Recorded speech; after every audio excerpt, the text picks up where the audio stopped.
Welcome to another story made by Oracle One. The small town of Millhaven was the kind of place that thrived on routine. The rhythm of daily life was soothing. People knew each other, gossip floated through the air, and nothing of note ever truly disrupted the calm. But beneath its sleepy exterior lay secrets, and when Rachel Whitaker vanished one chilly autumn evening, the quiet town was shattered. Rachel was 28, a librarian at the town's public library and, by all accounts, an unassuming young woman. Her evenings usually followed a predictable pattern. She worked, went home to her modest apartment above the bakery on Main Street, and sometimes met friends for coffee or conversation. On the day she disappeared, though, something inexplicable had occurred, and the only clues came from the very technology she never cared much for: surveillance cameras. The police received a frantic call at 11:45 p.m. from Rachel's ex-boyfriend, Michael. He said she was missing, she had left their scheduled dinner plan, had not answered her phone, and had not been seen or heard from since late afternoon. The exact reason for her disappearance was unknown, but the police knew the first step was to check the surrounding cameras along her usual routes. Officer Jenna Marks was assigned to the case. She had a knack for noticing details that others missed and a reputation for relentless dedication. As she collected footage from local shops, streets, and businesses, her heart sank when she discovered something eerie. The cameras showed Rachel leaving the town's Central Park around 6:30 p.m., walking down Maple Street, then disappearing into the shadows near the old train station. No footage showed her arriving anywhere, no sign of how or when she came into the park or even where she had been before. It was as if she had simply materialized right before she was seen leaving. This defied all logic. Rachel left the park, but no camera had captured her entering. The town had surveillance almost everywhere: traffic cameras, security feeds from stores, even a municipal camera at the park's main gate. But they were all missing footage of Rachel's arrival into the park. It was the first thread in a web of unsettling mysteries about to unravel. The last recorded sighting of Rachel was chilling. She appeared calm but seemed uneasy, casting frequent glances over her shoulder. The footage was grainy but clear enough to show a dark figure standing just out of frame near the far edge of the park when Rachel first entered camera view. A shadow, tall and watchful, blurred against the fence line. Officer Marks was struck by the strange anomaly. No one had reported seeing Rachel go into the park earlier in the day, though she was known to frequent the area. Perhaps, she reasoned, the missing footage was due to a malfunction. Maybe the camera had gone black or the video had been tampered with. She requested forensics to carefully examine the footage for any signs of digital manipulation. Days passed and the town grew restless. Rachel's apartment was relatively tidy, her personal effects intact, no signs of struggle or haste. Her car was found parked at the grocery store she had visited that afternoon. Witnesses confirmed seeing her there, but no one saw her leave, or where she had gone afterward. The forensic team reported back that the surveillance footage was authentic. There were no edits or erasures. The missing arrival frames were simply never recorded, inexplicably absent from every camera facing the park's entrance. This made the case even stranger. Was Rachel never filmed arriving because she had not arrived through conventional means? One fog-swathed morning, Officer Marks visited the park herself.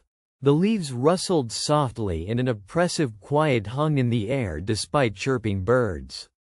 The old train station loomed nearby, shuttered since the late 1980s, its boarded windows staring down at the path Rachel had vanished on.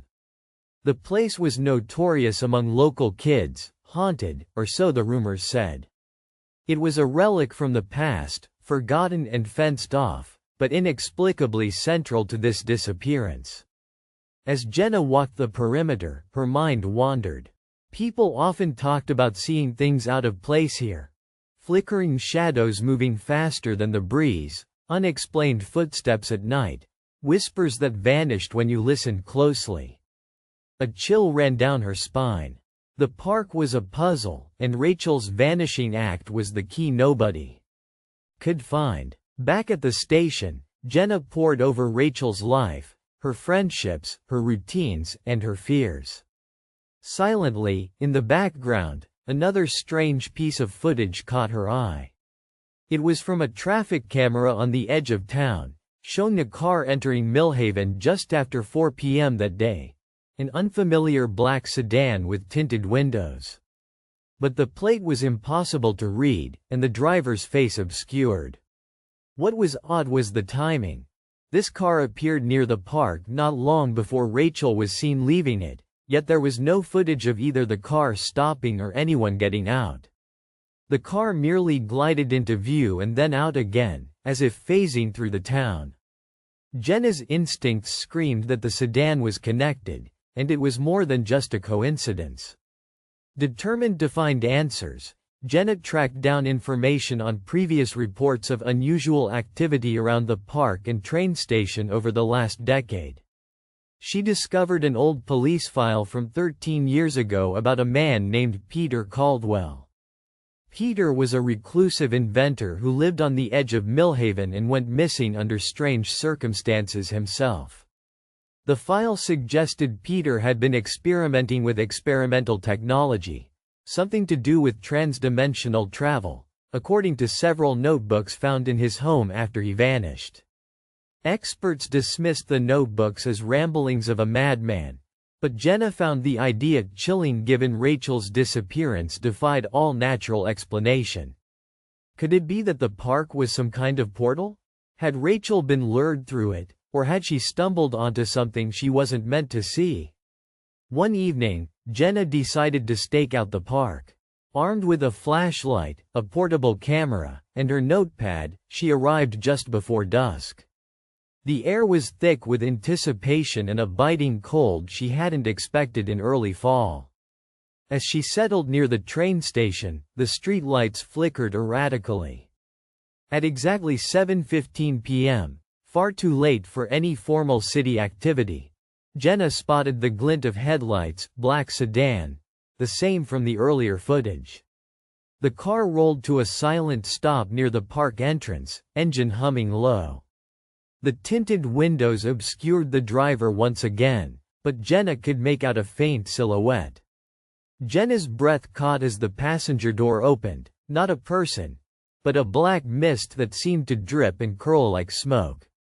The mist shifted with unnatural purpose and slowly spilled onto the ground, moving toward the darkened path where Rachel had vanished. The car remained still, ominous, waiting. Frozen in place, Jenna realized this was no ordinary kidnapping or missing person case. It was something beyond. Perhaps something Peter Caldwell had touched on before his disappearance. Summoning every ounce of courage, Jenna followed the creeping mist into the wooded area behind the park. Her flashlight trembled as she hurried, stepping closely but carefully. Suddenly, the mist solidified into a figure, a woman. Jenna's world tilted as she stared in disbelief. It was Rachel, alive but changed. Eyes glassy, skin pale as moonlight, expression blank. Rachel took a slow, unnatural step forward, then stopped and whispered in a voice hollow and distant, "I'm trapped, in between." Jenna reached out, heart pounding, but the figure dissolved like steam. The darkness swallowed her cries. Determined more than ever, Jenna raced back to the station to research Peter Caldwell's experiments for any clue to rescue Rachel. She found sketches describing a device designed to open portals, gateways between dimensions that exist simultaneously around us but unseen. The betwixt state Caldwell referenced was a liminal space, neither here nor there, where travelers could get lost forever. Piecing together fragments of clues, Jenna realized Rachel had been caught between worlds, snatched into this in-between dimension by the black sedan's driver. Someone who knew Caldwell's secrets and had learned to harness them. Jenna reached out to the only expert who might help, Drive. Elias Grant, a physicist who had once collaborated with Caldwell. Skeptical but intrigued, Dr. Grant explained that certain experimental equipment could create transient portals, but they are unstable and dangerous. He agreed to help figure a way to bring Rachel back. Working in secret, they constructed a device that emitted a pulse to stabilize the portal. The liminal tear Rachel was trapped inside, allowing someone to venture through. With heavy gear, Jenna volunteered to enter first. The night they activated the device, the air hummed with strange electricity. A swirling doorway opened near the park's edge, showing a faint outline of Rachel, ghostly and distant. Jenna felt a tug in her gut as she stepped through into the shadowy realm. Inside, the world was warped, fractured like a broken mirror. Shadows flickered and colors shifted unnaturally. Voices whispered promises and threats in a language Jenna didn't know. She called out and heard Rachel's voice, but it was faint and fading. Jenna pushed through surreal landscapes, battling her fear, until she finally reached Rachel, locked behind an invisible cage of shimmering energy. Summoning all her strength, Jenna broke through the barrier and grabbed Rachel's hand. Instantly, they were yanked back through the portal to the world they knew. Rachel collapsed, coughing and disoriented but alive. She said she remembered nothing besides seeing the mist and a man in the sedan offering help. Then waking up, lost in a place with no light or time. The terror finally lifted from Millhaven as Rachel recovered. The black sedan was never seen again, and the old train station was boarded up permanently with warnings against trespassing. Officer Jenna Marks became a hero, but she never forgot the things she witnessed in the liminal space. The knowledge that some doors should never be opened, some mysteries left unsolved, remained etched in her mind. No one in Millhaven ever spoke openly about Rachel's disappearance. It was a secret kept between those who knew, and a chilling reminder that sometimes when surveillance ends, the true story begins. For more stories, like and subscribe.